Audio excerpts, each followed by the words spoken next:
द्राक्ष उत्पादक शेतकऱ्यांना त्यांचा माल निर्यात करण्यात येणाऱ्या अडचणी लक्षात घेऊन त्यासंबंधित असलेले प्रश्न तातडीनं सोडवले जातील असं प्रतिपादन उपमुख्यमंत्री अजित पवार यांनी जुन्नर तालुक्यातील नारायणगाव येथील हस्ताई ॲग्रो प्रोड्युसर कंपनी लिमिटेडच्या एकात्मिक कोल्ड पॅक हाऊस व कोल्ड स्टोरेजच्या उद्घाटन प्रसंगी केलं। यावेळी सहकार मंत्री दिलीप वळसे पाटील, आमदार अतुल बेनके, उपविभागीय अधिकारी गणेश शिंदे, तहसीलदार रवींद्र सबनीस, तालुका कृषी अधिकारी Ganesh Bhosale, Hastai agro producer company लिमिटेडचे गणेश वाघ, महादेव वाघ आदी उपस्थित होते।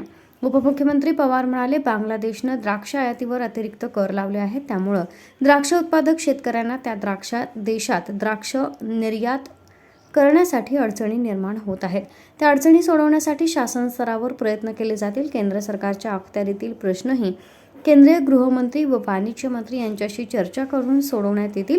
केंद्र सरकार रेल्वे, राष्ट्रीय महामार्ग, विमान, जलवाहतूक या क्षेत्रात मोठी गुंतवणूक करत असून त्या माध्यमातून रोजगाराची संधी निर्मिती होत आहे।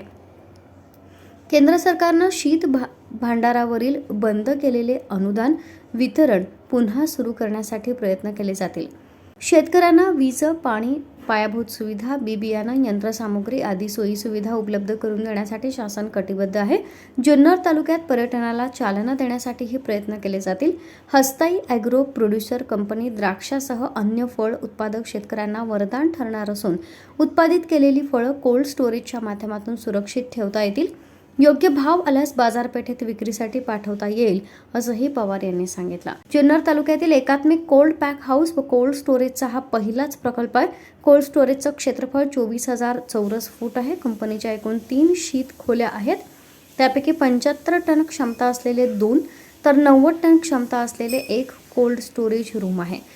प्री कुलिंगसाठी 10 टनाच्या 2 रूम आहेत। हस्ताई ॲग्रो प्रोड्युसर कंपनीच्या माध्यमातून द्राक्ष उत्पादक शेतकऱ्यांना आपला माल दीर्घकाळ टिकून परदेशात पाठवण्यासाठी कोल्ड स्टोरेजचा उपयोग होणार असल्यानं शेतकऱ्यांनी उत्पादित केलेल्या द्राक्ष मालाचं नुकसान कमी होऊन जास्तीचे आर्थिक उत्पन्न मिळवता येणार आहे। त्यामुळे ही कंपनी शेतकऱ्यांना वरदान ठरणार आहे। या प्रोजेक्टला 5 कोटी रुपयांचा खर्च आला असून कृषी आणि प्रक्रिया केलेलं अन्न उत्पादने निर्यात विकास प्राधिकरणामार्फत 1,50,00,000 रुपयांचं अनुदान वितरित करण्यात आलं आहे।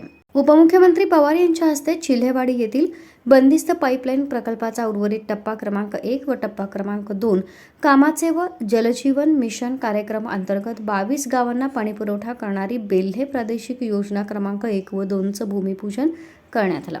उपमुख्यमंत्री पवार यांनी दोन्ही प्रकल्पांची माहिती घेऊन योजनेची कामं दर्जेदार आणि वेळेत करावीत अशा सूचना दिल्या। यावेळी सहकार मंत्री दिलीप वळसे पाटील, आमदार अतुल बेनके, माजी खासदार शिवाजीराव आढळराव पाटील, महाराष्ट्र जीवन प्राधिकरणच्या अधीक्षक अभियंता वैशाली आवटे, कार्यकारी अभियंता पुरुषोत्तम भांडेकर, जलजीवन मिशनचे उपविभागीय अभियंता इकलाक शेख आणि ग्रामस्थ उपस्थित होते।